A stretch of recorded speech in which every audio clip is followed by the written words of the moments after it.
जी अस्सलाम वालेकुम। कैफेट आज के लेक्चर का आगाज करते हैं। लेक्चर 23 है जी, लेक्चर 23 कर दे भैया। ठीक है भाई मेहरबानी। लेक्चर 23 है। आज के लेक्चर में हम आपको होम असाइनमेंट दी गई थी केस स्टडीज की, वो होम असाइनमेंट डिस्कस करेंगे हम। और इसके अलावा जो गोइंग कंसर्न हमने टॉपिक स्टार्ट किया था प्रीवियस लेक्चर में, हमने इसके सिर्फ इवेंट्स एंड कंडीशन डिस्कस किए थे, याद है? हमने वो इवेंट्स एंड कंडीशन डिस्कस किए थे जिनकी मौजूदगी, इधर भाई मेरी तरफ मेरे से सीखेंगे ना जो वो काम आएगा, ये सीखने इससे नहीं है, मेरी तरफ। गोइंग कंसर्न में हमने प्रीवियस लेक्चर में क्या सीखा था? इवेंट्स या कंडीशन जो कि डाउट क्रिएट करते हैं गोइंग कंसर्न के ऊपर। इवेंट्स या कंडीशन की लिस्ट हमने पढ़ी थी, वो लंबी चौड़ी लिस्ट थी। कितने थी? 4-5 आइटम्स थी उसमें। यस 4-5 नहीं थी, कितनी थी? कैटेगरीज 3 थी। उन कैटेगरीज के अंदर जो एग्जाम्पल्स थी वो टोटल मिला के कोई 20-25 के करीब थे। वो सारी एक एक एग्जाम्पल आपने पढ़ी है, एक एक एग्जाम्पल आपने पढ़ी है। एक एक कोई भी एग्जाम्पल अगर वो केस स्टडी में इंक्लूड कर देता, पहचान लेंगे कि ये किस लिस्ट में पढ़ी थी। ये गोइंग कंसर्न में पढ़ी थी कि एमसीज ऑफ मैटर में पढ़ी थी, या कि अदर मैटर में पढ़ी थी, या मिस स्टेटमेंट में पढ़ी थी, या स्कोप लिमिटेशन में पढ़ी थी। ये पहचान लेंगे। अगर ये नहीं पहचान पाए तो आप केस स्टडी अटेम्प्ट नहीं कर सकेंगे। इसलिए जो सारी लिस्ट आपको दी गई हैं बार बार पढ़ना है, जहन में बिठाना है। इनको ज़बानी याद करने की जरूरत नहीं, लेकिन इनको इतनी दफा पढ़ना है कि जैसे ये सामने पहचान ले इसको कहाँ देखा था, इसको कहाँ देखा था। क्या हमने इसको एमसीज ऑफ मैटर में देखा था? क्या हमने इसको मिस स्टेटमेंट में देखा था? ये एबिलिटी आप में होनी चाहिए। ठीक है जी। अच्छा, आज हम फिर गोइंग कंसर्न को कंक्लूड करेंगे, लेकिन कंक्लूड करने से पहले, अब चूंकि इससे पहले मैंने आपको केस स्टडी करवाई थोड़ी हल्की आंच पे, अब चूंकि हम एक reasonable portion of audit report cover कर चुके हैं, मॉडिफाइड ओपिनियन का सेक्शन भी निपटा दिया हमने, एमसीज ऑफ मैटर भी निपटा दिया, अदर मैटर भी निपट गया, गोइंग कंसर्न रह गया, अब इसके बाद सिर्फ की ऑडिट मैटर रह गया। तो चूंकि हम एक रीजनेबल पोर्शन या यूं कह लीजिए more than 80% portion of audit report cover कर चुके हैं, तो अब टाइम आ गया है कि आपको आपकी केस स्टडी को अपग्रेड किया जाए। अभी तक जो मैंने आपको केस स्टडी अटेम्प्ट करने के हवाले से रूल सिखाए हैं वो क्या है, जरा मुझे बता दीजिए। हमने कहा 3 स्टेप्स, इवैल्यूएट द सिचुएशन, फिर उसके बाद इवैल्यूएट सिग्निफिकेंस, और फिर इसके बाद इम्पैक्ट ऑन रिपोर्ट। अब सुन लीजिए, आज के लेक्चर में पहले मैं आपको केस स्टडी को कैसे अटेम्प्ट करना है कंप्रीहेंसिव अप्रोच सिखा रहा हूं, इसके बाद फिर हम लेक्चर की तरफ चलेंगे। ठीक है जी।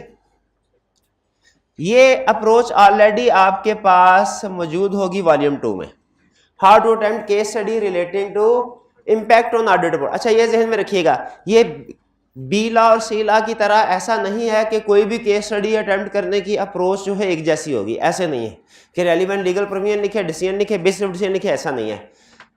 हर मेजर टॉपिक की केस स्टडी का तरीकाकार अलग है। पहला असूल, हमारे ऑडिट के जितने भी चैप्टर्स हैं सारे case study point of view से अहम नहीं है।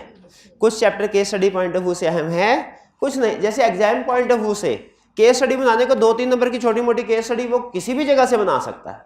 केस स्टडी बनाने को 2-3 नंबर की केस स्टडी किसी भी चैप्टर में से बना सकता है, लेकिन case study point of view से जो मेजर कुछ चैप्टर्स मेजर है, अहम है, कुछ चैप्टर्स अहम नहीं है। जैसे अभी तक हमने चैप्टर 1, 2, 3 जो पढ़ा वो case study point of view से इतना अहम नहीं था। मैं आपको उसकी केस स्टडी असाइनमेंट के तौर पे देता तो रहा, लेकिन मैंने कोई टेंशन नहीं ली, ना ही आपको टेंशन लेने दी। आप पूछते भी थे सर ये केस स्टडी ऐसे नहीं हो रही, क्या करना है? मैंने कहा कोई बात नहीं, करते जाए, रीड कर ले। अगर खुद से नहीं हो रही तो सोल्यूशन रीड कर ले, क्योंकि मुझे अंदाजा था कि एग्जाम पॉइंट ऑफ व्यू से अहम नहीं है। अब एग्जाम पॉइंट ऑफ व्यू से हम केस स्टडीज आ गई, और जब आप ये केस स्टडी सीख लेंगे ना जो बड़ी वाली है, छोटी छोटी केस स्टडी तो सीखे बगैर ही आप निपटा लिया करेंगे। तो चैप्टर 4 हमारा पहला बड़ा चैप्टर है जो एग्जाम पॉइंट ऑफ व्यू से केस स्टडी हर अटेम्प्ट में आया करती है। इस केस स्टडी को आपने कैसे अटेम्प्ट करना है गौर से सुन लें, अटेंटिव होकर, बार बार नहीं समझाऊंगा, पूरे सेक्शन में सिर्फ एक दफा समझाऊंगा। इसके बाद आपको खुद से प्रैक्टिस कर करके इस अप्रोच को सीखना है और उसके ऊपर ग्रिप हासिल करनी है। कहता है सबसे पहले structure of the case soon low. Structure of the case का मतलब क्या है कि एग्जाम में आपको जो केस स्टडी आएगी उसकी प्रेजेंटेशन कैसे होगी, जो रिपोर्ट वाली केस स्टडी होगी उसकी प्रेजेंटेशन कैसे होगी। कह रहा है you will be given many short situation, आपको एक ही क्वेश्चन के अंदर 3-4 केस सिचुएशन दे दी गई होंगी। Part A, part B, part C, दिल किया तो पार्ट डी भी ऐड कर देगा। यानी क्वेश्चन एक जो होगा ऑडिट रिपोर्ट वाला पॉसिबल है, एन मुमकिन है, कभी कभार वो सिर्फ एक ही केस स्टडी देता है, लेकिन some time multiple situation test करता है। जब अक्सर मल्टीपल सिचुएशन, तो जब मल्टीपल सिचुएशन टेस्ट करता है तो क्वेश्चन का स्ट्रक्चर कैसे बनाता है? Part A, part B, part C. आपकी सोच की तरह बैग भी उठा लीजिए, ठीक है जी, शाबाश। तो पार्ट ए, पार्ट बी और पार्ट सी, इस तरह हमें डिफरेंट पार्ट्स दे देगा। पहला असूल, हर पार्ट हमने अलहदा अटेम्प्ट करना है। बाज़ का स्टूडेंट कहते हैं सर क्लाइंट तो एक ही है, उसकी 3 situation A B C, client एक है ना, तो प्रैक्टिस में जाके एक रिपोर्ट देंगे कि 3 देंगे? एक देंगे। तो सर ये इसके में हम पार्ट ए में कह रहे हैं क्वालिफाइड ओपिनियन, पार्ट बी में कह रहे हैं एडवर्स ओपिनियन, तो मिला के एक ही ओपिनियन, एक ही रिपोर्ट क्यों ना बताएं? एग्जामिनर की रिक्वायरमेंट नहीं होती। तो इसीलिए केस स्टडी की प्रैक्टिस करते हुए सम टाइम ऐसा होगा कि जो पुराने क्वेश्चन है ना, उसमें एक ही क्लाइंट की 3 सिचुएशन होगी ए बी सी, आपने हर सिचुएशन को अलग अटेम्प्ट करना है। क्लियर? हाँ, अब चूंकि रिसेंटली उसको अंदाजा हो गया है कि स्टूडेंट्स को प्रैक्टिस में जाके कहीं वो गलत ना सोच ले, तो अब वो कहता है कि following are 3 situation in 3 different audit clients, in 3 different. तो डिफरेंट ऑडिट क्लाइंट कहे या सेम क्लाइंट कहे, अगर उसने 3 सिचुएशन दे दी, हमने हर सिचुएशन का अलग अलग एनालिसिस करना है। समझ आई बात? फिर उसके बाद दूसरी चीज कह रहा है रिक्वायरमेंट क्या होगी। अच्छा, रिक्वायरमेंट से क्या होता है भला? रिक्वायरमेंट से हमें पता चलता है किस चैप्टर का क्वेश्चन है। तो आपको पता है, मैं सबसे पहले आपको रीडिंग करवाता हूं, जो आइंदा भी करवाऊंगा, किसकी? रिक्वायरमेंट पहले पढ़नी है, क्वेश्चन बाद में। रिक्वायरमेंट पहले पढ़नी है, क्वेश्चन। इसकी रीजन बताई थी मैंने आपको कभी, ताकि आपको पता चल जाए कि किस टॉपिक में से है, उसके कंसेप्ट रिफ्रेश हो जाए।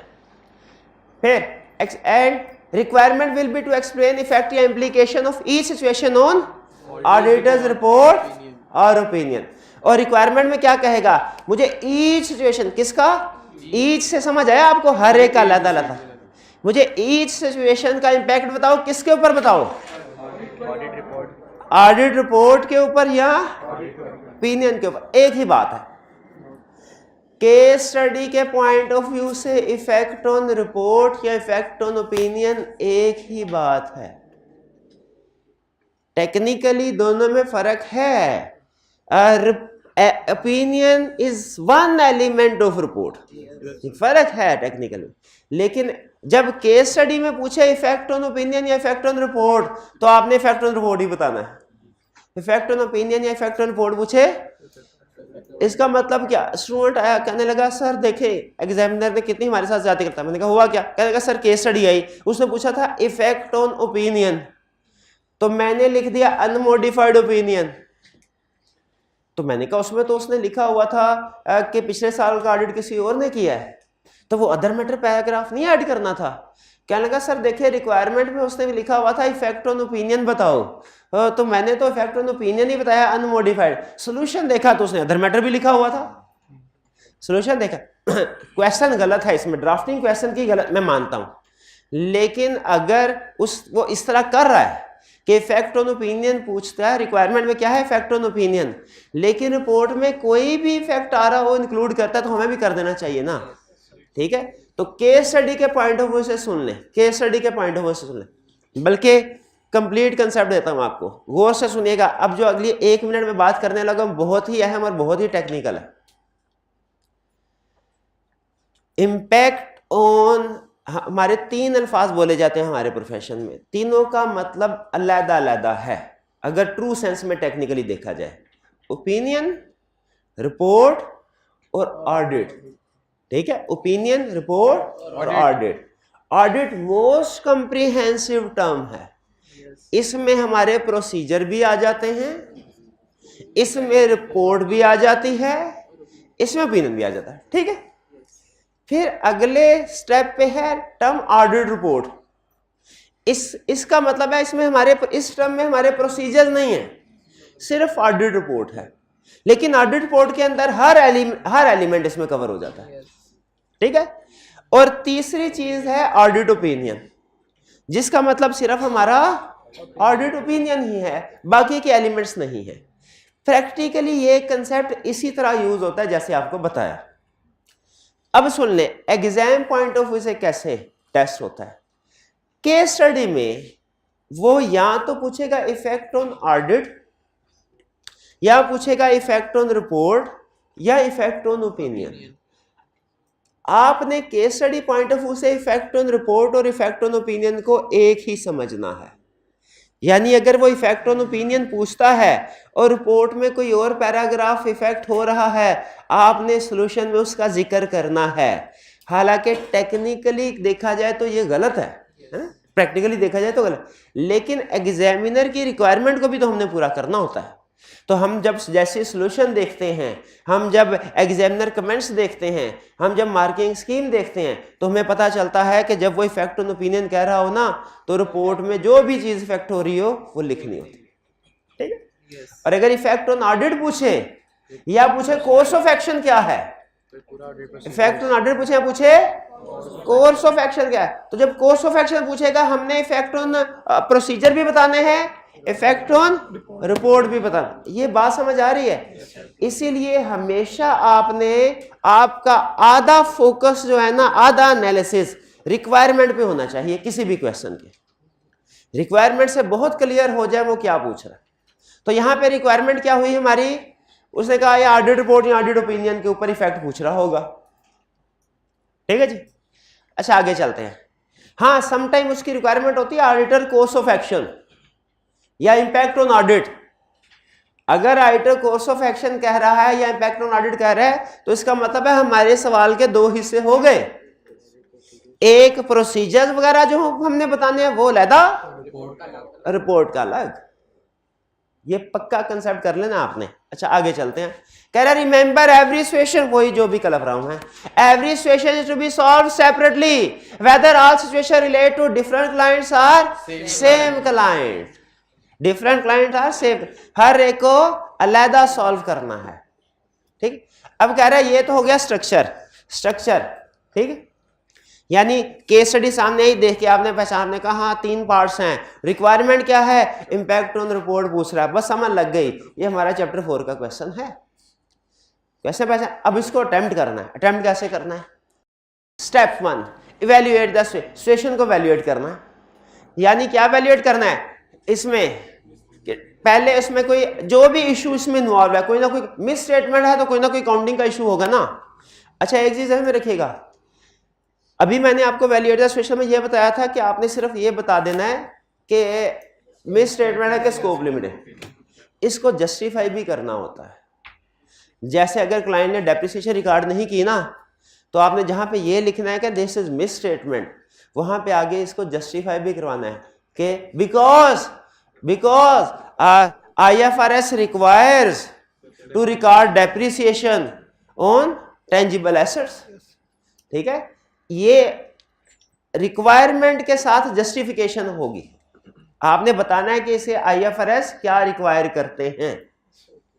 सिर्फ मिस स्टेटमेंट का लफ्ज नहीं लिख देना, नंबर उसके भी दे देगा, लेकिन जब आपने उसको जस्टिफाई नहीं करवाया तो हो सकता है आधा नंबर काट ले। तो जस्टिफाई कराने का मतलब क्या होता है, साबित करना।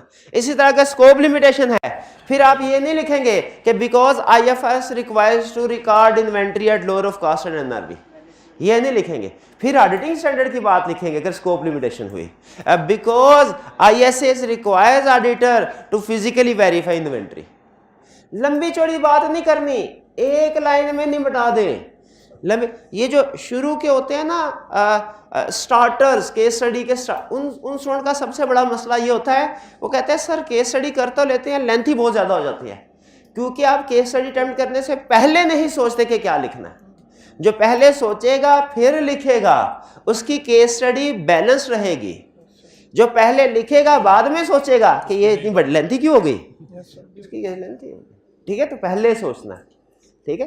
तो इवेल्युएट द सिचुएशन में हमने क्या लिखना है कि ये इसको पढ़ना है कि ये सिचुएशन कौन सी है, ये काउंटिंग का मसला है, ऑडिट का मसला है, लॉ का। और आगे देखें, conclude whether situation is misstatement है कि स्कोप लिमिटेशन है, या एम्फेसिस ऑफ मैटर है, या अदर मैटर है या की ऑर्डर मैटर या गोइंग कंसर्न या अदर ओपिनियन रिक्वायर्ड है। इससे पहले जो आपको बेसिक एनालिसिस सिखाया था उसमें सिर्फ मिस स्टेटमेंट और स्कोप लिमिटेशन कवर किया था। हाँ, एक दफा मैंने कहा था यहाँ कुछ और, अब वो यहाँ कुछ हो रहा है, ये खुल के सामने आ गया हमारे। यानी हमने जब भी कोई केस स्टडी पढ़नी है ऑडिट की, सबसे पहले देखना है सिचुएशन को, क्या ये मिस स्टेटमेंट है, स्कोप लिमिटेशन है, एमसीएम मैटर है, अदर मैटर है, की ऑर्डर मैटर या गोइंग कंसर्न। ये कैसे, यहाँ एडिशनल ओपिनियन, शाबाश, ये कैसे पता चलेगा? पढ़ लिया आपने, कैसे पता चला? उसने कहा स्पेशल पर्पस फ्रेमवर्क है। हाँ जी, ये किस जगह पे आएगा? मिस स्टेटमेंट में आएगा, शाबाश। हाँ, लिस्ट को पढ़ के पता चलेगा ये किस जगह आना है, लिस्ट को पता चल भाई, जिस लिस्ट की एग्जांपल है वही पैराग्राफ है। लिस्ट याद किया ना? स्पेशल पर्पस फ्रेमवर्क किस वाली लिस्ट में आता है?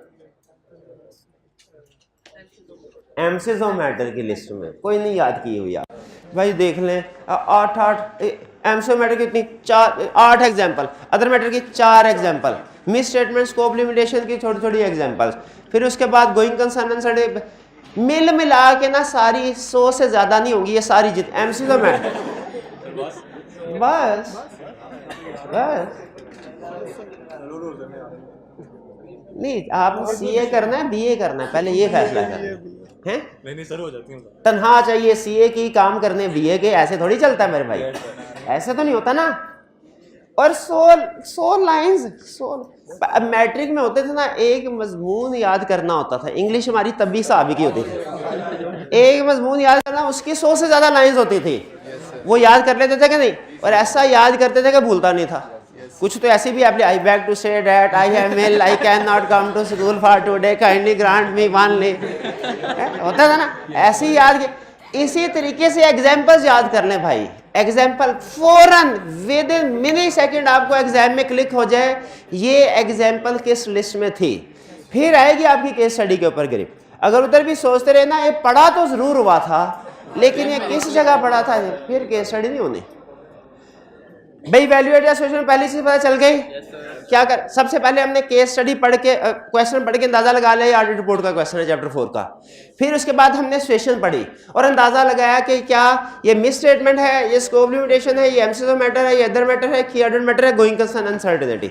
ये कैसे पता चलेगा? Additional opinion. जब हमने लिस्ट याद की होगी तो पता चलेगा, वरना पता नहीं चलेगा। लिस्ट नहीं याद की होगी तो पता नहीं चलेगा, ठीक है। फिर आप भी खुद भी परेशान होंगे और मुझे भी परेशान होंगे, सर सब्जेक्ट समझ नहीं आ रहा, सर केस स्टडी सॉल्व नहीं हो रही, केस स्टडी सॉल्व नहीं हो रही, ठीक है। नहीं, वो एक लतीफा याद आ गया लेकिन रहने दे।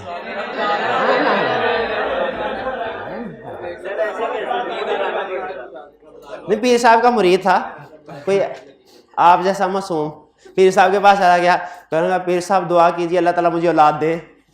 पीर साहब ने दुआ की, साल बाद फिर आ गया, पीर साहब दुआ करें औलाद दियो। तीसरी दफा फिर आया, पीर साहब ने कहा यार ये ऐसे अल्लाह ताला के काम है लेकिन मसला क्या है, शादी हो गई? कहता नहीं शादी नहीं है।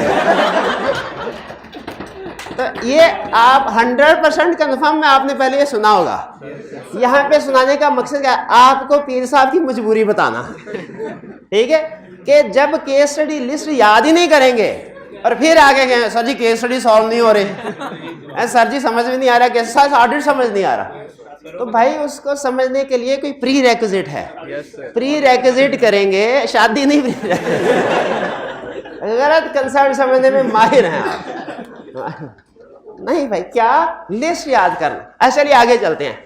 कहते हैं अब देखें, अब ये दूसरा स्टेप सिर्फ उस सूरत में करना है अगर मिस स्टेटमेंट या स्कोप लिमिटेशन है। याद रखिए जो मटेरियलिटी का कंसेप्ट है ना, ये मिस स्टेटमेंट और स्कोप लिमिटेशन पे अप्लाई होता है।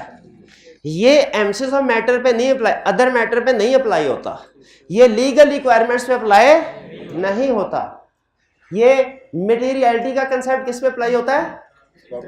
मिस स्टेटमेंट स्कोप लिमिटेशन पे। मिस स्टेटमेंट और स्कोप लिमिटेशन पे। इसीलिए जहन में रखिएगा कि जब कभी मिस स्टेटमेंट या स्कोप लिमिटेशन हो तो नेक्स्ट स्टेप हमारा क्या होगा, मटीरियलिटी डिटरमिन, ये डिसाइड, सिग्निफिकेंस, यूं कह रहे हैं सिग्निफिकेंस डिटरमिन करना कि ये इमटेरियल है, मटेरियल है कि परवेसिव है। अब आपको उसका कुछ मैंने आपको रूल सिखाए थे, टोटल 5 रूल थे, उनमें से 3 सिखाए थे, याद है आपको? तो पहले वाले 3 आपको पता होंगे कि अगर क्वेश्चन ज्यादातर सिचुएशन में, मोर देन 80% सिचुएशन में क्या होगा, वो आपको प्रॉफिट दिया होगा उसने, और साथ में टोटल एसेट्स भी दिए होंगे, और आपसे कहेगा कि कैलकुलेट करो मटेरियलिटी। जब प्रॉफिट भी दिया है, टोटल एसेट्स भी दिए हैं, आप मटेरियलिटी कैसे कैलकुलेट करेंगे? प्रॉफिट का 5%। अगर क्वेश्चन में जो भी इशू है वो प्रॉफिट के 5% से कम है तो कंक्लूजन क्या होगा? प्रॉफिट के 5% से ज्यादा है और प्रॉफिट के 50% से ज्यादा पर ये असूल ध्यान में रखना है। और अगर क्वेश्चन में प्रॉफिट दिया ही नहीं गया हुआ, प्रॉफिट टोटल एसेट, तो फिर दोनों सिचुएशन डिस्कस करनी है। ये रूल अगर आप 2 पिक कर लेना कि पहला स्टेप प्रॉफिट का 5%, दूसरा अगर कुछ भी नहीं दिया हुआ तो दोनों सिचुएशन डिस्कस करनी है। मोर देन 90% केस स्टडी आपकी इसी से सॉल्व हो जाएगी। क्लियर? ये 2, अच्छा स्टेप 2 भी हो गया। बाकी ये 2 स्टेप्स ये अभी नहीं करवाना चाह रहा मैं, ये जब हम चैप्टर ये एंड पे पहुंच जाएंगे ना, केस स्टडी के बिल्कुल गुरु बन जाएंगे आप लोग, फिर आप उसको ये 2 टिप्स आपको तब बताऊंगा। अभी स्टेप 2 मटेरियलिटी डिटरमिन करना भी हो गया। स्टेप नंबर 3 में क्या करना है अब हमने? Effect on report. Step number 3 में क्या करना है? Effect on report.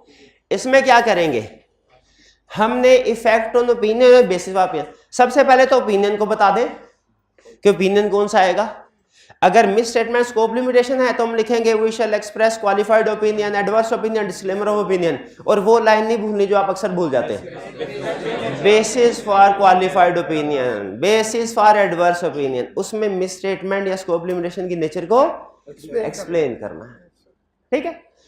फिर इसके बाद ओपिनियन बता दिया। क्या ऐसा पॉसिबल है कि किसी सिचुएशन की वजह से ओपिनियन तो इफेक्ट ना हो रहा हो लेकिन अदर एलिमेंट्स इफेक्ट हो रहे हो, या ओपिनियन के साथ साथ अदर एलिमेंट्स भी इफेक्ट हो रहे हो? क्या हमें सॉल्यूशन में उनको जिक्र करना है? बिल्कुल जिक्र करना है। तो आप लिखेंगे article shall include emphasis of matter paragraph because financial statements are prepared on special purpose framework, ठीक है। Article shall include other matter paragraph because prior period financial statement were audited by another auditor।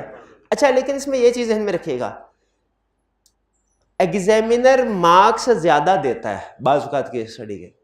वो expect करता होता है कि आप सिर्फ ये ना कह दें, जैसे अगर आपने देखा ना क्वालिफाइड ओपिनियन, एग्जामिनर कहता है मुझे ना कंप्रीहेंसिव एनालिसिस चाहिए होता है। एग्जामिनर की सिंगल रिक्वायरमेंट क्या कहना, क्या मुझे वो कहता है मुझे सिर्फ ये ना बता दो क्वालिफाइड ओपिनियन, मुझे आगे ये भी बताओ बेसिस फॉर क्वालिफाइड ओपिनियन में क्या आएगा। फिर आगे क्या कहता है मुझे सिर्फ ये ना बताओ कि एम्फसिस ऑफ मैटर पैराग्राफ, मुझे ये भी बताओ एम्फसिस ऑफ मैटर पैराग्राफ में 3 चीजें कौन सी आएगी। याद है, मैटर बीइंग एम्फसाइज्ड, रेफरेंस, और तीसरा our opinion is not modified in respect. कहता है मुझे सिर्फ अगर एम्फसिस ऑफ मैटर पैराग्राफ लिख के अगले सवाल पे चले जाओगे ना, मार्क्स तो दूंगा 4 में से 1 नंबर। तो हाँ, जब कभी आप कोई भी इंपैक्ट ऑन रिपोर्ट बता रहे हो ना, चाहे वो क्वालिफाइड ओपिनियन हो, चाहे एम्फसिस ऑफ मैटर हो या कोई और, तो आपने उसका कंप्रीहेंसिव यानी उस पैराग्राफ में जो इंफॉर्मेशन आ रही होती है उसका भी जिक्र करना है। ये ध्यान में रखिएगा।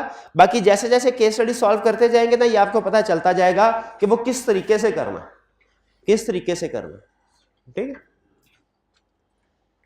बस ये हमारा इफेक्ट कंप्लीट हो। फिर कह रहा है effect on every other para, यानी आपने सिर्फ मिस स्टेटमेंट स्कोप लिमिटेशन पे नहीं, बाज़ का स्टूडेंट कहते हैं सर ना मिस स्टेटमेंट ना स्कोप लिमिटेशन, हम इसको छोड़ के आगे जा रहे हैं। नहीं नहीं, ये देखें कि क्या ये एम्फसिस मैटर या अदर मैटर भी तो नहीं है, क्योंकि वो भी तो रिपोर्ट के अंदर ही होते हैं ना। तो बाज़ औक़ात किसी चीज का इफेक्ट किसी केस स्टडी में इफेक्ट इधर नहीं होगा, सिर्फ इधर होगा। कभी इफेक्ट सिर्फ इधर होगा, इधर नहीं होगा। ये दो है ना पॉइंट, एक ओपिनियन वाला और एक अदर एलिमेंट है। और कुछ केस स्टडी में इफेक्ट दोनों जगह पे होगा, दोनों जगह। याद है वो books of accounts have been destroyed, books of accounts have been destroyed, scope limitation, effect pervasive, disclaimer of opinion दिया था, और क्या किया था? हाँ जी, legal requirement, proper books of accounts have not been kept, उसको भी हमने एक्सप्लेन किया था।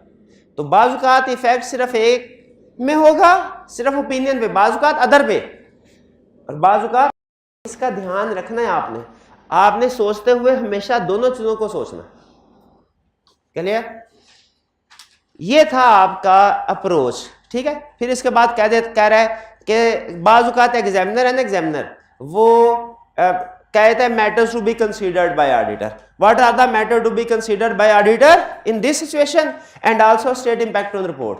तो मैटर्स टू बी कंसीडर्ड का मतलब क्या है? वो ही सिग्निफिकेंस वैल्यूएट करना, मैटर को वैल्यूएट करना, उसकी सिग्निफिकेंस, उसको बाजुकात क्या कह देता है? Matter to be considered. Clear हुई बात? ठीक है। आज हमने वो जो बेसिक एनालिसिस था हमारा 2D, उसको थोड़ा सा 3D, बेसिक स्ट्रक्चर वही है, सिर्फ मैंने उसमें जो आपका विजन है उसको थोड़ा ब्रॉड करने की कोशिश की। आपने मजीद ये चीजें भी देखी, ये चीज भी साथ जोड़नी है या इसके साथ इस चीज को भी ऐड करना है। क्लियर?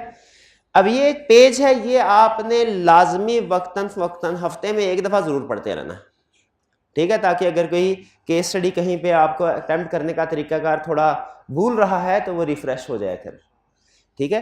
और जब कभी केस स्टडी करें, कोशिश करें केस स्टडी सोल्यूशन के साथ कंपेयर कर लें और उसमें देखें क्या गलती है, क्या इसमें से हो सकता है कोई ना कोई स्टेप आपने मिस कर दिया।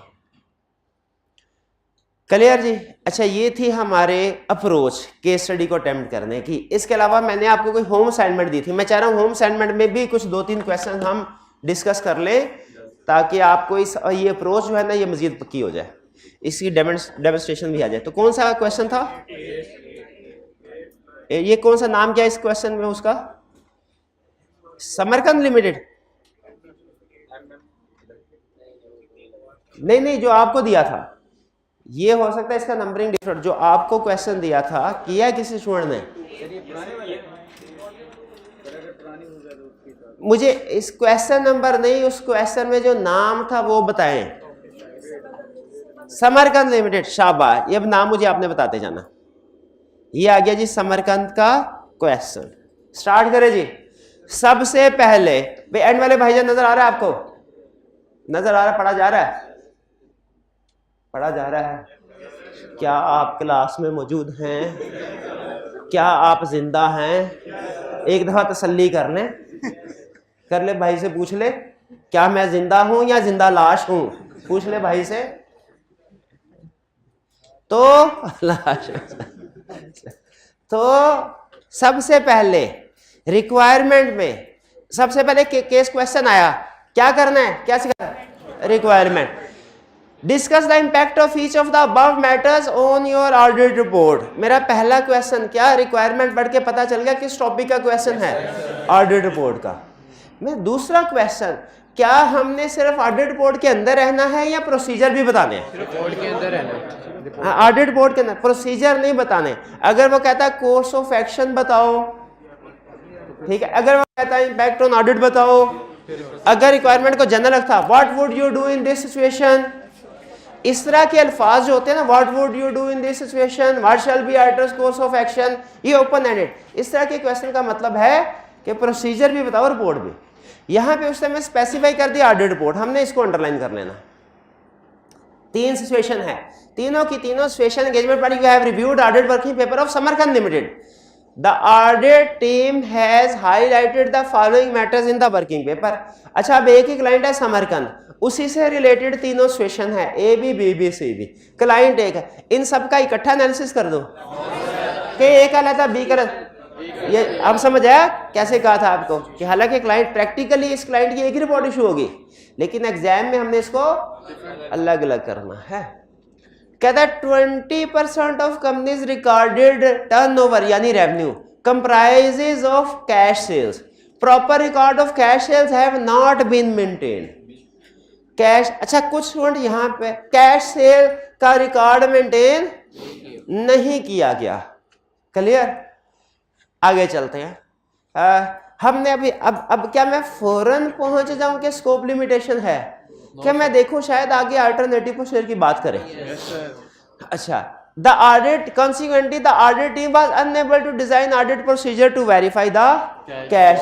वो कोई प्रोसीजर बना ही नहीं सके, कोई अब पता चल गया, अल्टरनेटिव प्रोसीजर भी नहीं कर सके।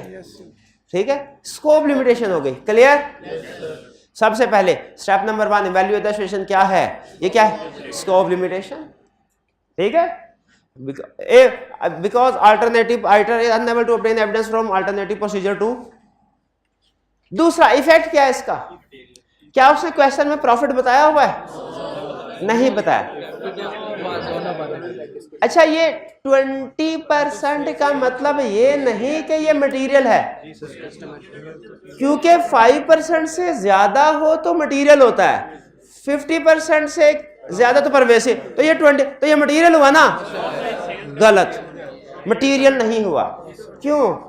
ये कंफर्म है, क्योंकि 20% ऑफ सेल्स कह रहा है। 20% ऑफ सेल्स में भी मटेरियल हो, में भी परवेसिव, मुझे को थोड़ी पता, सेल्स होती तो पता चलता। अगर वो 20% ऑफ प्रॉफिट कहता ना, मैं कंफर्म कहता आपको कि ये मटेरियल है। लेकिन अगर 20% ऑफ सेल्स कह दे, 20% ऑफ रेवेन्यू कह दे, वो मे भी प्रॉफिट के 5% से ज्यादा, मे भी 50% से ज्यादा हो। तो इसीलिए बताइए यहाँ पे हमें क्या उसने क्लियरली बताया कि इफेक्ट क्या है या नहीं बताया? नहीं। तो हम क्या डिस्कस करेंगे? दोनों। तो कैसे एक्सप्लेन करेंगे आप? हाँ, auditor shall express qualified opinion on financial statement if effect is material, और disclaimer of opinion if effect is pervasive. शाबाश, आगे चले। प्रॉपर बुक्स ऑफ अकाउंट्स नहीं रे, नहीं अभी नहीं, proper books of accounts, basis. हाँ जी, बेसिस ऑफ ओपिनियन वो भाई बताएंगे। बेसिस ऑफ ओपिनियन बताओ मेरे भाई। Scope limitation, miss statement, basis वाली बात बता दे मेरा भाई। बेसिस वाली बात क्या थी? अभी कल पाया, अभी बताया, अभी बताया नहीं बेसिस वाली बात। और ये कहा था कि आप बार बार स्किप कर जाएंगे ना, किया करे यार। आज 10 बजे रोजा लगना शुरू हो गया, ऐसे कैसे चलेगा? ये मेरा भाई बताएगा। हाँ मेरा भाई, बेसिस वाली बात क्या थी? शाबाश, auditor shall explain nature of scope limitation in basis for qualified / disclaimer of opinion section. ठीक है जी। अच्छा, क्या यहां पे रुक के अगले क्वेश्चन पे चला जाऊं, या सोचूं कि ओपिनियन तो डिस्कस कर दिया, क्या इसकी वजह से रिपोर्ट का कोई और पैराग्राफ फैक्ट हो रहा है? MCO matter, other matter fact हो रहा है।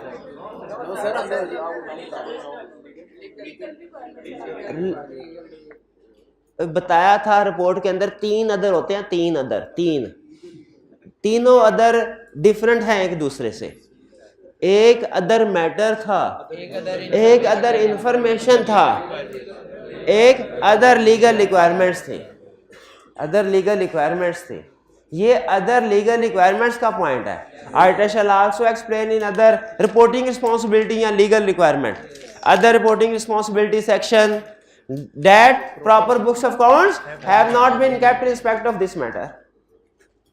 ठीक है भाई, ए क्लियर हो गया, ये हमारा कंप्लीट एनालिसिस हुआ। B, during the current year the company change the method of charging depreciation on its fixed asset from straight line to diminishing balance method. अच्छा, मैं एक स्टेटमेंट दे लूंगा, आपने ट्रू और फॉल्स करना है। जब कभी भी चेंज इन एस्टिमेट या चेंज इन पॉलिसी होगा, अकाउंटिंग पॉलिसी, वो मिस स्टेटमेंट होगा। फॉल्स। शाबाश, ये डिपेंड करता है। अगर स्टैंडर्ड ने चेंज की इजाजत दी है, एस्टिमेट भी पॉलिसी भी चेंज, हाँ लेकिन चेंज को करना ठीक है। अगर वो सही अकाउंट फॉर डिस्क्लोज हुआ है फिर कोई प्रॉब्लम नहीं। हाँ जी, तो यहाँ पे फौरी आपने इस नतीजे पे नहीं पहुंच जाना ये मिस स्टेटमेंट है। यहाँ पे सिर्फ ये बता रहा है चेंज है, चेंज ठीक किया, चेंज हुआ है, चेंज ठीक हुआ है कि नहीं वो आगे देखते हैं।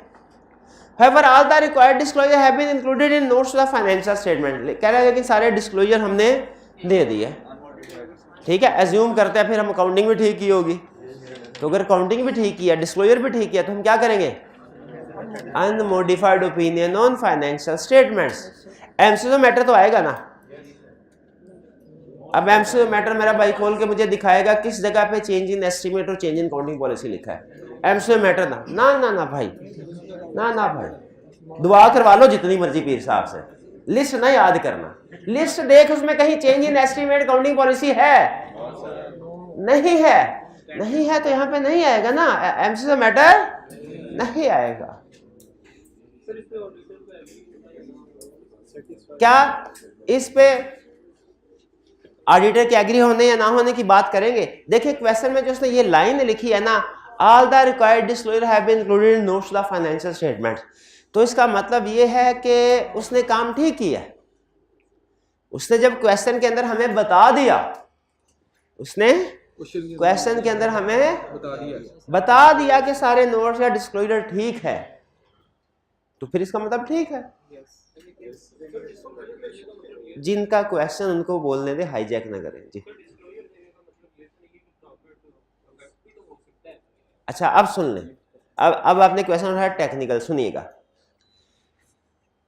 एक चीज ध्यान में रखिएगा, क्वेश्चन के अंदर एक एक सेंटेंस का, एक एक लफ्ज का कुछ मीनिंग होता है, ठीक है, लेकिन वो आप आगे चलेंगे फिर समझेंगे। अभी मैं आपको एक रूल बताता हूं। क्वेश्चन के अंदर उसने कह दिया management has correctly recorded depreciation, एक ही है। एक दूसरे क्वेश्चन में कहा management as per CFO depreciation has been correctly recorded. दो क्वेश्चन है, एक में उसने सीएफओ का नाम लेके कहा सीएफओ कह रहा है डेप्रिसिएशन रिकॉर्ड की है, दूसरे में क्या कहा उसने, खुद से क्वेश्चन के बारे में इंफॉर्मेशन देते हुए उसने कहा डेप्रिसिएशन ठीक रिकॉर्ड हो गई है। ठीक है, दोनों में कोई फर्क है? yes, जब हमें एग्जामिनर कह रहा हो ना डेप्रिसिएशन ठीक रिकॉर्ड हो गई है, तो मतलब ठीक रिकॉर्ड हो गई है, उस पर कमेंट नहीं करना। लेकिन जब क्वेश्चन में कोई सीएफओ सीईओ कह रहा हो ना डेप्रिसिएशन ठीक रिकॉर्ड हो गई है, उसको हमने नहीं मानना। तो बाज़ औक़ात क्वेश्चन में वो सीएफओ के मुंह से बात निकलवाएगा, सीएफओ के मुंह से बात निकली सीईओ मैनेजमेंट के, उसको हमने चेक करना है। लेकिन जो उसने खुद से कह दिया वो, अब यहां पे देखिए क्या एग्जामिनर हमें बता रहा है कि मैनेजमेंट बता रही है कि डिस्क्लोजर इंक्लूड कर, तो एग्जामिनर जो बात बता रहा है वो ठीक होती है। एग्जामिनर जो बात बता रहा है इसको हमने चेक नहीं करना। चलिए अच्छा, अब एस्टिमेट्स और काउंटिंग पॉलिसीज ठीक है, एमसीक्यू अनमोडिफाइड ओपिनियन आ गया, एमसीक्यू मैटर नहीं, अदर मैटर नहीं आया। हाँ, इस पे एक मैटर आ सकता है जो अभी तक हमने नहीं पढ़ा, की ऑडिट मैटर, लेकिन वो मैं अभी नहीं आपको बता रहा, वो जब हम सेक्शन पढ़ेंगे फिर आपको एक्सप्लेन करेंगे। Next, the previous year financial statements were audited by another firm of chartered accountants which has issued an unmodified opinion on these financial statements. Other matter, अच्छा पहले unmodified opinion, शाबाश, फिर उसके बाद उस कौन सा पैराग्राफ, अदर मैटर पैराग्राफ। आप क्या लिखे, मैटर शैल इंक्लूड अदर मैटर पैराग्राफ, खत्म। कि शाबाश शाबाश, वो जरा मुझे कोई स्टूडेंट बता दे कि पुराने नोट चल जाएंगे, नए नए नोट नहीं आजकल मिल रहे, नहीं चलेंगे, ठीक है। अच्छा तो बताइए अदर मैटर, इस केस में कौन सी इंफॉर्मेशन थी, कौन सी इंफॉर्मेशन, 100 रुपए का इनाम, अदर मैटर, हाथ उठा के पहले, प्रायर पीरियड प्रीसेसर ने वो किया था, प्रीसेसर का मैंने तो बहुत कुछ किया था, मैंने तो इफ्तारी भी की थी, मैंने सहरी भी की थी, उसके बाद खाना भी खाया था। क्या किया था? अदर, इस सिचुएशन में अदर मैटर पैराग्राफ आएगा एग्रीड। उस अदर मैटर पैराग्राफ में स्पेसिफिकली क्या इंफॉर्मेशन आएगी, that previous year financial statements audited by another auditor, और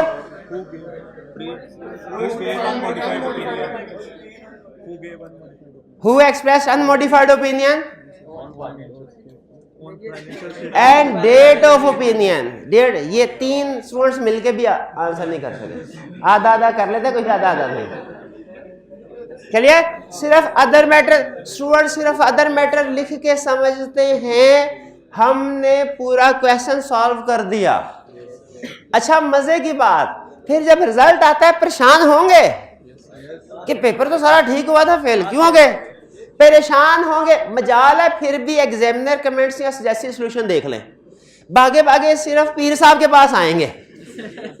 ये जो है पेपर बहुत अच्छा खींच खींच के नंबर लगाए थे, 67 मार्क्स आ रहे थे, 21 पता नहीं कैसे आ गए। अच्छा ये भी नहीं ऐसे बच्चे को क्या करना चाहिए मुझे बताए, क्या उस्ताद के पास आना चाहिए? नहीं, उस्ताद के पास इसको खुद से देखना चाहिए, क्या जो रूल सारे बताए थे उसको फॉलो किया है, और बाद में टीचर से डिस्कशन जरूर कर लें कि सर फ्यूचर में क्या करना है, ठीक है। लेकिन अगर पास्ट में क्या किया है एग्जैक्टली ये देखना हो ना, क्या गलती की है, उसके लिए एग्जामिनर कमेंट्स का जैसे सोल्यूशन है। अब मुझे बताइए आप में से कितने ऐसे स्टूडेंट हैं जो पास्ट में जिस पेपर की भी तैयारी की है उसके एग्जामिनर कमेंट्स जैसे सोल्यूशन और मार्किंग स्कीम रेगुलरली देखते हैं? ये अच्छा, तीन पूरी क्लास में 3 स्टूडेंट, इससे अंदाजा लगा लें। हालांकि मैंने आपको क्या बताया, मेरे ख्याल में सबसे ज्यादा आपका जो मोस्ट यूजफुल एजुकेशन रिसोर्स है वो क्या है? Examiner comments. और ये हाल है, या परेशान तो होते नहीं कि मेरे नंबर कम क्यों आए, लेकिन जो एग्जामिनर चीख चीख के बता रहा है उसको नहीं पढ़ेंगे डॉक्यूमेंट। आगे आपकी मर्जी, बताना मेरा फर्ज था। भाई ये क्लियर हो गया। सिर्फ अदर मैटर नहीं लिखना, अदर मैटर के अंदर जो इंफॉर्मेशन है वो भी लिखनी है। क्लियर? अच्छा, अब इसने बाजू का जहां पे कुछ हमारी गलतियां वहां पे कुछ आई कैब की भी हैं, मतलब हमें उनसे इख्तलाफ है। मुझे इससे सख्त उलझन होती है जब आई कैब 3 पार्ट्स को तो प्रेजेंट कर देता है, मार्क्स इकट्ठे देता है 10 नंबर। हालांकि अगर वो मार्क्स भी दे देना ए के साथ कितने 4 नंबर का ये है, 3 का ये है, 3 का ये है, या 5 का ये, 2 का ये, 3 का ये, तो स्टूडेंट को अंदाजा हो जाता है कि किस पार्ट में कितना लिखना है। वो उसी वक्त फिर पता चलता है जब सॉल्यूशन सामने आता है, वरना तो हवा में तीर चला रहे होते हैं ना, पता नहीं इसके इतने मार्क्स हो। तो इसलिए मार्क्स दे देने चाहिए। अच्छा एग्जामिनर इंटरनेशनल लेवल पे आप देखें ना, अच्छा एग्जामिनर अपने सब पार्ट्स के भी मार्क्स मेंशन करता है, आई कैप नहीं कर रहा। इसका ये मतलब नहीं आई कैप अच्छा एग्जामिनर अच्छा है, वो भी अच्छा है, एक चीज पे थोड़ी डिसीजन होता है। हाँ जी, वो बहुत अच्छा है बिल्कुल। तो लेकिन ये मेरे ओपिनियन में ये करना चाहिए बात। ये क्लियर हो गया। अब हमने अप्रोच भी सीख ली, उस अप्रोच के मुताबिक एक क्वेश्चन को डिस्कस भी कर लिया। अब मजीद आपको जो असाइनमेंट दी गई आपने वो क्वेश्चन करने हैं, ठीक है, वो कर लिया, उनको भी डिस्कस करेंगे। लेकिन मैं चाह रहा हूं कि आज हम अपना नेक्स्ट एलिमेंट भी कवर करके जाएं। जो नेक्स्ट एलिमेंट कौन सा है? कौन सा जी? हाँ, स्टार्ट तो कर लिया था, आज उसको एंड करना है बस। वो स्टार्ट कौन सा किया था? Going concern. अच्छा, कंप्लीट डिस्कशन कर, जो कल चीजें डिस्कस हो गई थी क्विक रिवीजन उनकी भी कर रहा हूं, ताकि एक दफा थीम सेट हो जाए, उसके बाद हम उससे आगे चलते रहें। देखेंगे 20-25 मिनट है हमारे पास। 25 मिनट है, ठीक है, शाबाश। सुन लें, टॉपिक चल रहा है ऑडिट रिपोर्ट। ऑडिट रिपोर्ट के अंदर जो एलिमेंट हम डिस्कस करने जा रहे हैं वो है गोइंग कंसर्न। सीखेंगे हम क्या कि ऑडिट रिपोर्ट के अंदर material uncertainty related to going concern का पैराग्राफ किन सिचुएशन में आएगा, और अगर आएगा तो इसको ड्राफ्ट कैसे करना है। आज का हमारा मकसद क्या है क्लास में यहाँ पे बैठने का, क्या सीख के जाना है? ऑडिट रिपोर्ट के अंदर material uncertainty related to going concern का पैराग्राफ किन सिचुएशंस में आएगा।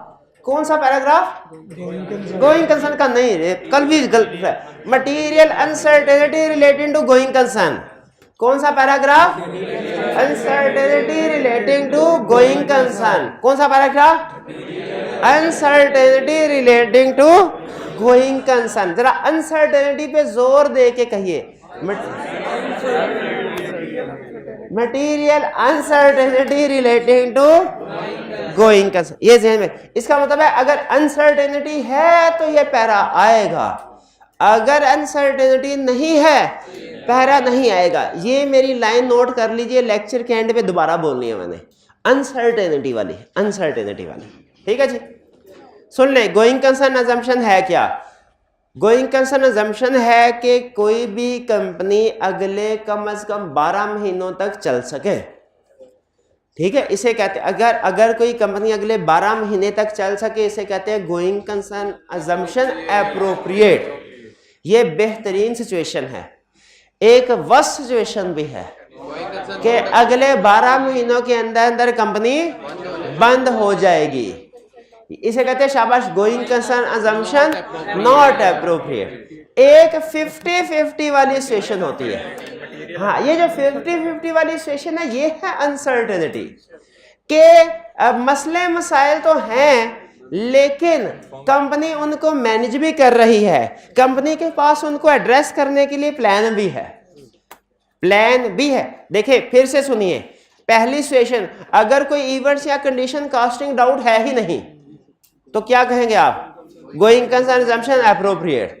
अच्छा, अगर कोई इवेंट्स या कंडीशन कास्टिंग डाउट है और कंपनी के पास कोई प्लान नहीं इसको मैनेज करने वाला, going concern assumption not appropriate. अच्छा, अगर इवेंट्स या कंडीशन एग्जिस्ट कर रही हैं और मैनेजमेंट के बकौल उनके पास प्लान भी है उसको मैनेज करने के लिए, ये अनसर्टेन। इसको अनसर्टेनिटी क्यों कहा गया? क्योंकि पता ही नहीं प्लान कामयाब होगा या नहीं होगा, इसको कहा गया अनसर्टेन। यानी इवेंट्स या कंडीशन है ही नहीं, गोइंग कंसर्न अजम्पशन एप्रोप्रिएट।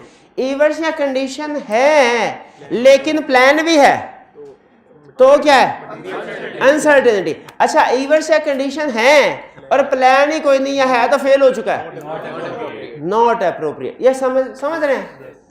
ठीक है, 3 सिचुएशंस हैं ये तीनों, इसके अलावा 4th सिचुएशन कोई नहीं पॉसिबल। हमने हर ऑडिट पे गोइंग कंसर्न के बारे में पता चल गया क्या है। अब ये तो नहीं पूछेंगे सर गोइंग कंसर्न अजम्पशन क्या होती है, जितनी को ऑडिट के लिए जरूरी थी उतनी बता दी। काउंटिंग वाले टीचर आपको शायद मजीद डिटेल में लेके जाए, उसका ऑडिट से कोई ताल्लुक नहीं होगा मजीद डिटेल का। ठीक है, अकाउंटिंग के कंसेप्ट ऑडिट में क्या अप्लाई होते हैं? बिल्कुल होते हैं, लेकिन उनकी डेप्थ, उनकी एप्लीकेशन का तरीका फर्क होता है। तो मैंने आपको हो सकता है अकाउंटिंग के कुछ कंसेप्ट सिखाऊं, लेकिन उतने सिखाऊंगा जितना मेरा सब्जेक्ट रिक्वायर करता है, उससे आगे नहीं। गोइंग कंसर्न समझ आ गई? 12 महीने तक चलेगी, गोइंग कंसर्न एप्रोप्रिएट। 12 महीने तक कंपनी नहीं चलेगी, नॉट एप्रोप्रिएट। अच्छा, मे भी चले मे भी ना चले, अनसर्टेनिटी। ठीक है, ये मे भी चले अच्छा, अब सुने, सबसे पहला स्टेप, हमने किसी भी क्लाइंट पे जाते हैं, प्रोसीजर परफॉर्म करते हैं। किस लिए कौन से प्रोसीजर परफॉर्म करते हैं? मकसद क्या होता है? प्रोसीजर्स टू आइडेंटिफाई इवेंट्स या कंडीशन। ऐसे इवेंट्स या कंडीशन आइडेंटिफाई करने के लिए जो कि गोइंग कंसर्न पे डाउट क्रिएट करते हैं। सबसे पहले तो हमने देखना है बीमारी ढूंढनी है तो ये प्रोसीजर कौन से हैं? बीमारी ढूंढने के लिए, मसला ढूंढने के लिए, इवेंट्स या कंडीशन जो डाउट क्रिएट करते हैं उनके लिए। ये इवेंट्स या कंडीशन एक एक हमने कल डिस्कस कर लिया है, उधर नहीं जा रहा, कर लिया ना डिस्कस। स्टेप नंबर 1 में हमने क्या करना है? प्रोसीजर परफॉर्म करने हैं। तो ये प्रोसीजर क्या हो सकते हैं? To identify. कौन से? टू। अच्छा, आपको टू और ऑन में फर्क कल बता दिया था ना, एक नुक्ते से मुजरिम और महरम वाला फर्क बता दिया था ना। ये ऑडिट में भी ऐसे होता है, एक नुक्ते से, ठीक है, रिक्वायरमेंट चेंज हो जाती है। तो प्रोसीजर टू आइडेंटिफाई इवेंट्स और है, प्रोसीजर ऑन आइडेंटिफाइंग इवेंट्स और है। टू आइडेंटिफाई इवेंट्स में क्या कहता है? टू आइडेंटिफाई इवेंट्स में हाँ कहता है, सुन लो, आप सबसे पहले मैनेजमेंट के पास जाओगे, भागे भागे जाओ, मैनेजमेंट से सवाल पूछो, मैनेजमेंट से सवाल पूछो, क्या सर क्या आपने अपनी गोइंग कंसर्न की असेसमेंट तो की होगी, उसमें कोई मसला मसाइल नजर आया तो बता दीजिए। मैनेजमेंट ने फर्ज कीजिए आपको 2 बता दिए या कुछ भी नहीं बताया, क्या आपको सिर्फ मैनेजमेंट की इंक्वायरी पे रिलाई करना चाहिए कि खुद भी रिस्क असेसमेंट प्रोसीजर परफॉर्म करते हैं ना हम? Risk assessment procedure, inquiry, observation, inspection, analytical procedure. तो खुद के रिस्क असेसमेंट प्रोसीजर से हो सकता है आपको इवेंट सामने आ जाए, तो मैनेजमेंट से भी इंक्वायरी करेंगे, खुद भी करेंगे। अच्छा, फर्ज कीजिए कि ना मैनेजमेंट ने बताया ना खुद के रिस्क असेसमेंट प्रोसीजर से सामने आया इवेंट या कंडीशन, तो क्या करना चाहिए? क्या साइलेंट हो जाए कि फिर भी through out the audit alert रहे कि मैं भी शुरू में नहीं आया तो बाद में आ जाए? थ्रू आउट द ऑडिट आपने अलर्ट रहना है कि अगर कोई ऐसा इवेंट जो शुरू में आइडेंटिफाई नहीं हुआ बाद में भी हो सकता है। ठीक है। अच्छा, मैनेजमेंट से पूछा, मैनेजमेंट क्या आपने गोइंग कंसर्न की असेसमेंट की है? नहीं की, बहुत शाबाश। क्यों नहीं की? ये अगर नहीं की तो उनसे पूछें क्यों नहीं। और बाज़ का ऐसा होता है असेसमेंट करती है मैनेजमेंट लेकिन 12 महीनों से कम। ये असेसमेंट कितने अरसे की होनी चाहिए? 12 महीनों की, क्योंकि गोइंग कंसर्न का ताल्लुक 12 महीनों से है, ठीक है। अच्छा, एक केस स्टडी में उसने क्या दिया, उसने कहा कस्टमर के साथ एक कॉन्ट्रैक्ट किया है जो 36 मंथ्स के बाद एक्सपायर हो जाएगा।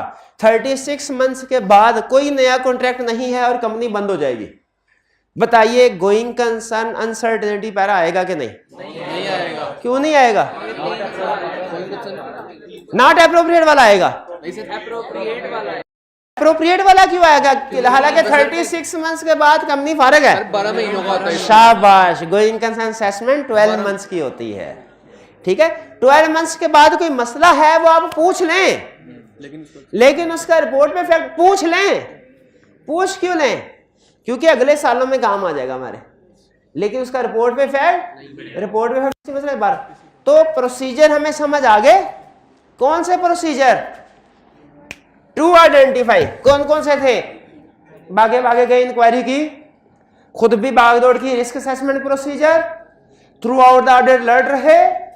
अगर मैनेजमेंट ने असेसमेंट किया तो इंश्योर किया कि वो 12 महीने की कम से कम हो, ठीक है, और उसमें अपनी इंफॉर्मेशन जो हमारे पास है उसके मुताबिक सारे एनालिसिस इंक्लूडेड हो। और जो बियॉन्ड पीरियड ऑफ असेसमेंट अगर कोई इवेंट है 12 महीनों, वो भी पूछ लिया। वो क्यों पूछ लिया? इस वजह से नहीं कि रिपोर्ट पे इफेक्ट लाना है उसका, अगले सालों में काम आएगा।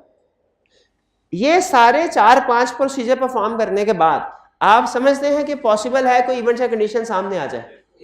इंक्वायरी कर ली, रिस्क असेसमेंट कर लिए, और क्या किया था? Alert through out the audit, assessment देख ली 12 महीने की है, और बियॉन्ड का पीरियड कोई मसला था। अगर तो इन सारे प्रोसीजर से कोई इवेंट्स या कंडीशन सामने नहीं आता, स्टैंडर्ड यहीं पे खत्म। लेकिन अगर कोई इवेंट या कंडीशन सामने आता है, फिर कहानी आगे चलेगी। जैसे यहां पे डॉक्टर ने स्कैन किया हम और उसे कोई वायरस नजर नहीं आया, वो आगे ट्रीटमेंट शुरू करेगा कि मरीज को घर भेज देगा? घर भेज, अच्छा डॉक्टर वो घर भेज देगा। और अगर कोई वायरस नजर आता है, कोई मर्ज नजर आता है, कोई सिम्टम नजर आते हैं, वो क्या करेगा? एडिशनल प्रोसीजर परफॉर्म करेगा, उसको एड्रेस। ये वायरस वगैरह सारे कल डिस्कस कर लिए थे हमने। तो उनमें से कोई एग्जाम में एक इवेंट भी सामने आ गया ना, तो आपका अगला स्टेप एक्टिवेट हो जाना। एडिशनल प्रोसीजर किस लिए? अच्छा, ये एडिशनल प्रोसीजर का मकसद सुन लीजिए। ये एडिशनल प्रोसीजर जो हम परफॉर्म करते हैं ना, ऑन आइडेंटिफाइंग, यानी इवेंट या कंडीशन आइडेंटिफाई होने के बाद जो हम एडिशनल, इनका मकसद क्या है? इनका मकसद है कंफर्म करना कि 3 में से कौन सी सिचुएशन है। Going concern assumption, appropriate, not appropriate, या अनसर्टेनिटी। इसका अच्छा, और ये डिपेंड करता है कि हमारी मैनेजमेंट कितनी एक्सपर्ट है। हमारी मैनेजमेंट जितनी एक्सपर्ट हुई, अपने काम की माहिर हुई, उनके पास अल्टरनेट प्लान हुए, वो प्लान फिजिबल भी हुए, उनकी इंटेंशन भी है, डायरेक्टर्स की तरफ से सपोर्ट भी है, कोई लिटिगेशंस में प्रॉब्लम भी नहीं, वकील कह रहे हैं हम संभाल लेंगे, बैंकर्स भी सपोर्ट कर रहे हैं, लोन वापस नहीं मांग रहे, हम भी उनकी जो लोन रिक्वायरमेंट्स है डेट को उनको पूरा कर रहे हैं। जब अच्छी मैनेजमेंट हुई ना, तो याद रखें कि ये इवेंट्स या कंडीशन मैनेज हो जाए। देखिए जिंदगी में हम बीमार तो बहुत दफा होते हैं, लेकिन हर दफा मरते थोड़ी हैं, मरते तो एक ही दफा है, आखिरी दफा। बाकी तो हमेशा इवेंट्स या कंडीशन में गोइंग कंसर्न प्रॉब्लम आए, ये लाजमी नहीं है। जिस तरह हम इंसानों की जिंदगी में नशेबो फराज आते रहते हैं, उसी तरह कंपनी की जिंदगी में भी ये नशेबो फराज आते रहते हैं। अगर तो आप थक गए, हिम्मत हार दी, तो वहीं पे आप जीरो।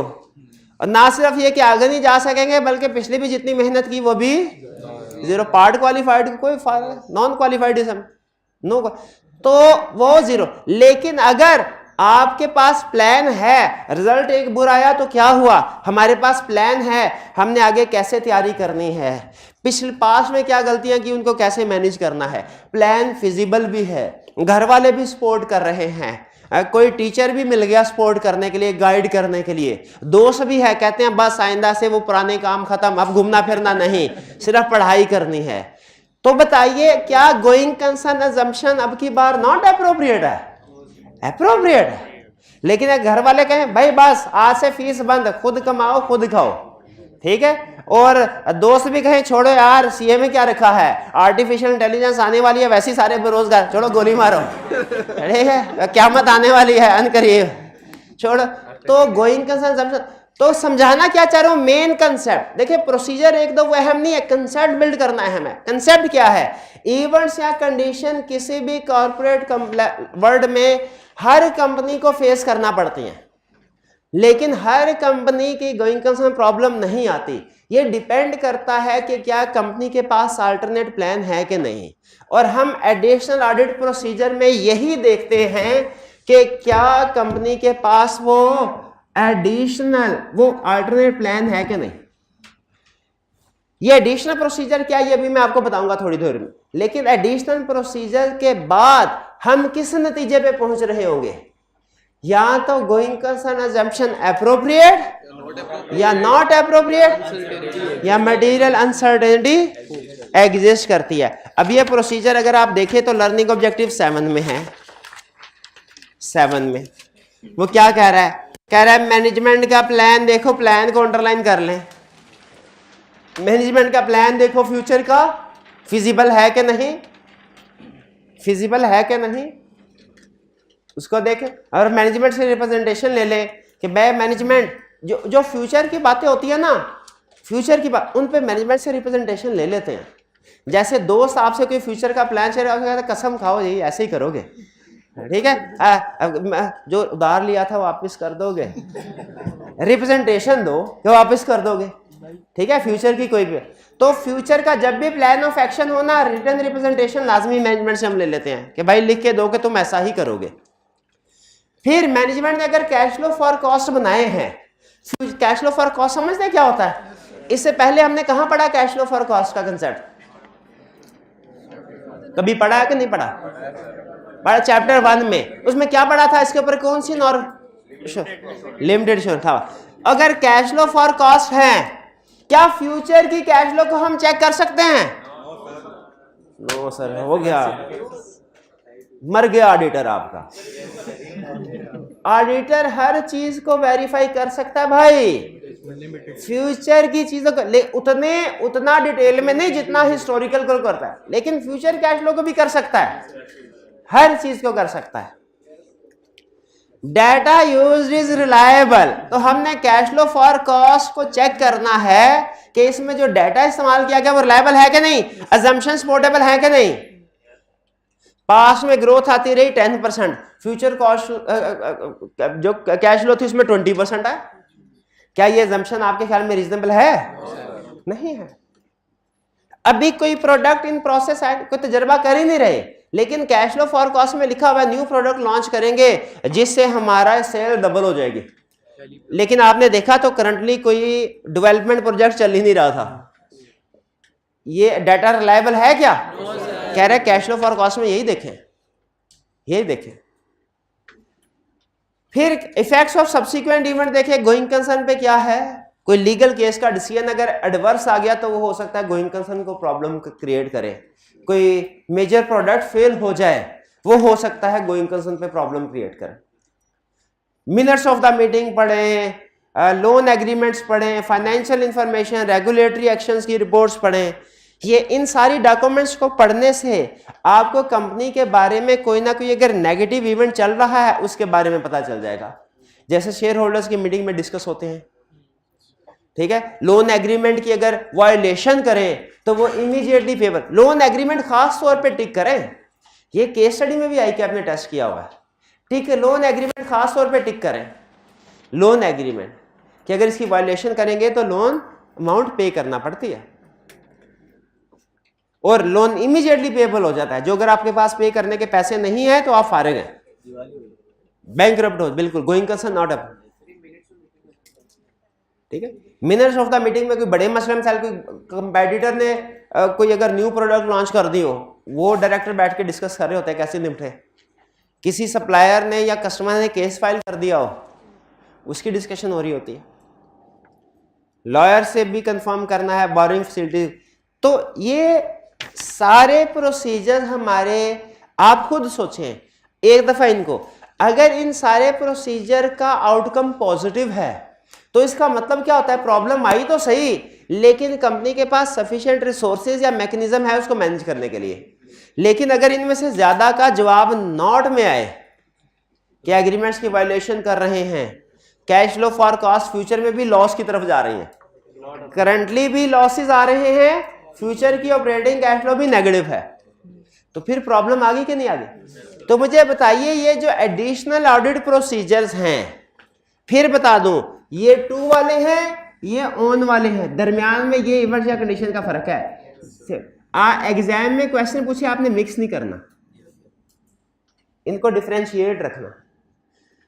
अच्छा, गए प्रोसीजर परफॉर्म किए, इवेंट आइडेंटिफाई हुआ, इवेंट आइडेंटिफाई हुआ, एडिशनल ऑडिट प्रोसीजर परफॉर्म किया। एडिशनल ऑडिट प्रोसीजर परफॉर्म करने के बाद तीन में से क्या पॉसिबिलिटी है सिचुएशन की?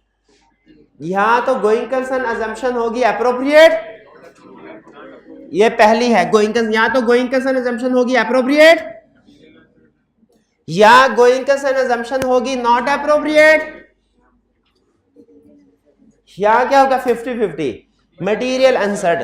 पहले तो इस पे पक्का कर लेना कि जब एडिशनल ऑडिट प्रोसीजर परफॉर्म कर लेंगे उसके बाद जब सारे काम कर लेंगे उसके बाद तीन में से एक सिचुएशन पॉसिबल है, या तो गोइंग कंसर्न अजम्पशन एप्रोप्रिएट या नॉट एप्रोप्रिएट या मटेरियल अनसर्टेनिटी एग्जिस्ट। अब सुन ले आपने करना क्या है, अब इंपैक्ट ऑन रिपोर्ट बता रहा हूं, तीन सिचुएशन में बताऊंगा, किस किस में, पहले किस में बताऊंगा एप्रोप्रिएट, फिर मटेरियल अनसर्टेन, फिर नॉट एप्रोप्रिएट, तरतीब आप चले। गोइंग कंसर्न अजम्पशन एप्रोप्रिएट है, इवेंट या कंडीशन था जरूर लेकिन जिसकी वजह से हमें एडिशनल प्रोसीजर करने पड़ गए, जिसकी वजह ऑडिटर को जो चीज बहुत ज्यादा तंग करे ना, ऑडिटर को जो चीज बहुत ज्यादा सताए, ऑडिटर को दूसरों को बता देना चाहिए कि नहीं कि सर देखे मेरी जिंदगी में कितने दुख हैं, आप समझते हैं कि शांति से जिंदगी गुजार रहे हैं, नहीं, हमारी आत्मा बड़ी व्याकुल है, हमें बड़े काम करने पड़ते हैं। क्या ऑडिटर को बताना चाहिए, अपने दुख दर्द बांटने चाहिए, किसके साथ, किसके साथ, शेयर होल्डर्स के साथ। हाँ, रिपोर्ट में एक सेक्शन है इस मकसद के लिए कि अगर ऑडिटर को ड्यूरिंग ऑडिट कोई बहुत ज्यादा दुख दर्द मिले हों, उसे शदीद प्रोसीजर परफॉर्म कर, दुख दर्द एक ही होता है हमारा दुख दर्द, क्या काम करना पड़ता है, एक ही होता है ना, और क्या होता है हमें, बस हमें काम ना कहे कोई कि क्या करना है, बाकी जो मर्जी, ठीक है सर। लेक्चर हम इतना हमारे सुपर पावर्स हैं, एक दिन में 10-10 लेक्चर भी खत्म नहीं उठा सकते हैं, बस केस स्टडी का ना कहिएगा। तो फिर सुन ले, अगर ऑडिट के दौरान में किसी सिचुएशन में ऑडिटर को बहुत ज्यादा नॉर्मल से हटके, नॉर्मल से एक्स्ट्रा प्रोसीजर परफॉर्म करने पड़े हो, तो इसका जिक्र ऑडिटर करता है की ऑडिट मैटर सेक्शन में। किसमें? की ऑडिट मैटर सेक्शन। नाम से ही जाहिर है ये ऑडिट वाला है, ये मैटर कौन सा है, ऑडिटर वाला। एमसीएसओ मैटर कौन सा था, फंडामेंटल फॉर यूजर्स अंडरस्टैंडिंग वाला, वो यूजर वाला था। एमसीएसओ मैटर यूजर वाला था। अदर मैटर था रिस्पॉन्सिबिलिटीज वाला, अदर मैटर में भी हम बताते हैं रिस्पॉन्सिबिलिटीज वाला। और की ऑडिट मैटर कौन सा है, ऑडिटर वाला, ऑडिटर, ऑडिटर के प्रोसीजर वाला, ऑडिटर के प्रोसीजर। तो मुझे बताइए कि गोइंग कंसर्न अजम्पशन एप्रोप्रिएट है, इवेंट या कंडीशन था, लेकिन क्या ऑडिटर को एडिशनल प्रोसीजर परफॉर्म करने पड़े? ओपिनियन अनमोडिफाइड है, लेकिन ऑडिटर की ऑडिट मैटर सेक्शन इंक्लूड करेगा। क्यों करेगा? क्योंकि उसे एडिशनल प्रोसीजर परफॉर्म करने पड़े। क्लियर है? ठीक है, तो ध्यान में रखेगा जब कभी ऑडिटर सिग्निफिकेंट प्रोसीजर परफॉर्म करने पड़ते हैं उसको रूटीन से ज्यादा, वो की ऑडिट मैटर में जाता है। बाकी की ऑडिट मैटर की डिस्कशन बाद में करनी है हमने। अच्छा, अगर going concern assumption appropriate but material uncertainty exist, दूसरी सिचुएशन मटेरियल अनसर्टेनिटी वाली, फिर क्या होगा? It depends. क्योंकि सुन ले, अगर गोइंग कंसर्न अजम्पशन अप्रोप्रिएट है कोई प्रॉब्लम नहीं।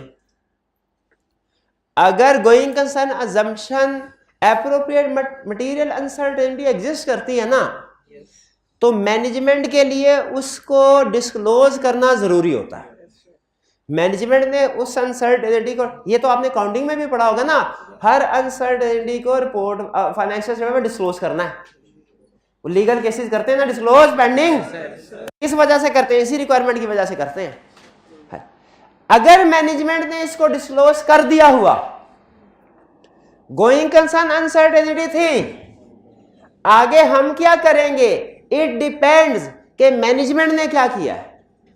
अगर मैनेजमेंट ने इसको फाइनेंशियल स्टेटमेंट्स में डिस्क्लोज कर दिया हुआ तो अनुशाबाश, अनमोडिफाइड ओपिनियन, लेकिन पैराग्राफ ऐड करेंगे, कौन सा? रिलेटेड टू गोइंग कंसर्न, क्योंकि मटेरियल अनसर्टेनिटी है। अब सुनिए ट्विस्ट कहानी में, अगर मटेरियल अनसर्टेनिटी है लेकिन मैनेजमेंट ने उसे फाइनेंशियल स्टेटमेंट में डिस्क्लोज कोई नहीं किया, ये मिस स्टेटमेंट है। इफेक्ट मटेरियल है तो क्वालिफाइड ओपिनियन, और परवेसिव है तो, और basis for qualified adverse opinion explain कर देंगे।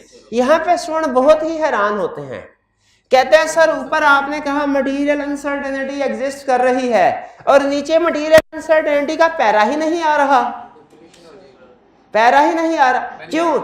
इसलिए कि वो मैनेजमेंट ने डिस्क्लोज नहीं किया तो मिस स्टेटमेंट हो गई है। अब वो क्वालिफाइड ओपिनियन में जाएगा, अब वो गोइंग कंसर्न में नहीं आएगा। अगर गोइंग कंसर्न में आया अनसर्टेनिटी तो वो डुप्लीकेशन हो जाएगी, डुप्लीकेशन। चलिए ये जहन में रखिएगा। यहां पे गोइंग कंसर्न अनसर्टेनिटी का पैरा क्यों नहीं आया पहले वाली में? क्योंकि गोइंग कंसर्न अनसर्टेनिटी है ही नहीं। यहां पे आया, ठीक हुआ। यहां पे क्यों नहीं आया? क्योंकि वो मिस स्टेटमेंट है। अब वो मॉडिफाइड ओपिनियन में जाएगा, गोइंग कंसर्न अनसर्टेनिटी में थोड़ा ही आएगा। क्लियर हो गई बात? अब आगे चलते हैं। अगर गोइंग का तीसरी, पहली सिचुएशन क्या थी? गोइंग कंसर्न अप्रोप्रिएट, दूसरी नॉट, तीसरी going concern assumption not appropriate. जब going concern assumption not appropriate हो तो मैनेजमेंट ने financial statements going concern basis पे नहीं बनाने, क्योंकि कंपनी अगले 2-3 महीनों में बंद हो जाएगी ना, तो करंट और नॉन करंट तो करने का सवाल ही पैदा नहीं होता। और सारे एसेट्स और लायबिलिटीज भी हम फेयर वैल्यू पे रिकॉर्ड करते हैं, मार्केट वैल्यू कह लें। तो इसीलिए अब हमने जो फाइनेंशियल स्टेटमेंट बनानी है वो गोइंग कंसर्न बेसिस पे नहीं बल्कि नॉन गोइंग कंसर्न बेसिस पे बनानी है। नॉन गोइंग कंसर्न बेसिस का नाम होता है लिक्विडेशन बेसिस या breakup value basis. Liquidation basis या ब्रेकअप वैल्यू बेसिस, ठीक है। तो गोइंग कंसर्न नॉट अप्रोप्रिएट हो अगर, तो हमने क्या करना है? It depends. मैनेजमेंट ने क्या किया?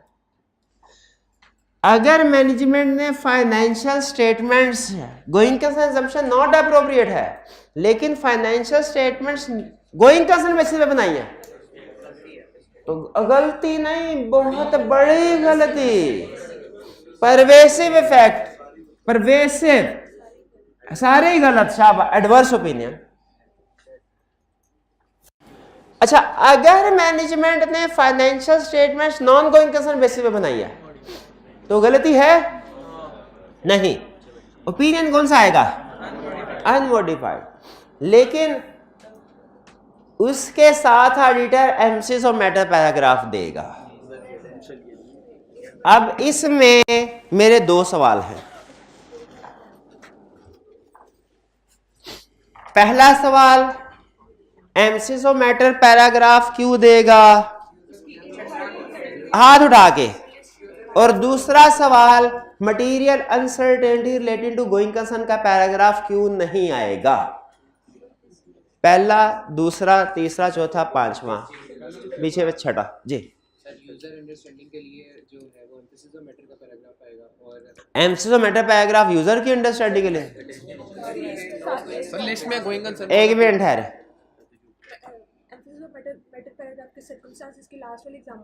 एम्फेसिस ऑफ मैटर पैराग्राफ की सर्कमस्टेंसेस में ये डिस्कस हुआ हुआ है, डिस्कस हुआ हुआ है। क्या डिस्कस हुआ है? लाइन क्या थी? Going concern not appropriate, going concern not appropriate हो तो फिर एम्फेसिस ऑफ मैटर पैराग्राफ देगा। शाबाश। मेरा दूसरा सवाल, इस पे material uncertainty related to going concern का पैरा क्यों नहीं आया? क्योंकि ये गोइंग कंसर्न नॉट एप्रोप्रिएट, तो वो कब आता है पैराग्राफ? शाबाश, वो मटेरियल अनसर्टेनिटी के केस में आता है। भाई स्पेसिफिक एग्जांपल डेफिनेशन की तरफ क्यों जा रहे थे? है ना वो एग्जांपल स्पेसिफिक, 8वीं एग्जांपल थी, ठीक है। वैसे इसको बाज़ औक़ात कुछ स्टूडेंट ना स्पेशल पर्पस फ्रेमवर्क की एग्जांपल में भी ले जाते हैं कि सर ये जनरल से तो हट गया, वो भी अगर वो भी कह देते ना, वो भी मैं ठीक मानता। ठीक है, चलिए अब क्लियर हो गया। आप नोट कीजिए, सिचुएशन है 1 2 3 4 5, लेकिन इसमें सिर्फ एक सिचुएशन में material uncertainty related to going concern का पैरा आ रहा है। आपको अगर कंसेप्ट स्ट्रॉन्ग करना चाहते हैं तो आपने ये सोचना है कि इसमें क्यों नहीं आ रहा अनसर्ट, इसमें क्यों नहीं आ रहा, इसमें क्यों नहीं और इसमें क्यों नहीं आ रहा, फिर कंसेप्ट स्ट्रॉन्ग होगा। क्लियर जी? अच्छा, अब इसकी ड्राफ्टिंग मैंने आपको नहीं सिखाना क्योंकि ड्राफ्टिंग ऑलरेडी सीखा। अब मैं एक लफ्ज बोलूंगा ड्राफ्टिंग आ जाएगी आपको, क्या भला? शाबाश। इसकी material uncertainty related to going concern की ड्राफ्टिंग वैसा ही है जैसे एम्फेसिस ऑफ मैटर की ड्राफ्टिंग। और एम्फेसिस ऑफ मैटर की ड्राफ्टिंग कैसे है? जैसे गोइंग कंसर्न की है। तीन चीजें कौन से? Matter being emphasised, reference, opinion is not modified in respect of this matter. Clear हुई है बात? आज के लेक्चर में हमने क्या सीखा? हमने 3 चीजें सीख ली।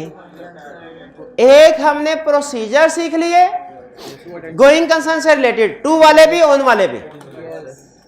दूसरा, हमने इम्प्लीकेशन रिपोर्ट पूछी सीखी कि किस सिचुएशन में रिपोर्ट पे क्या इंपैक्ट आएगा।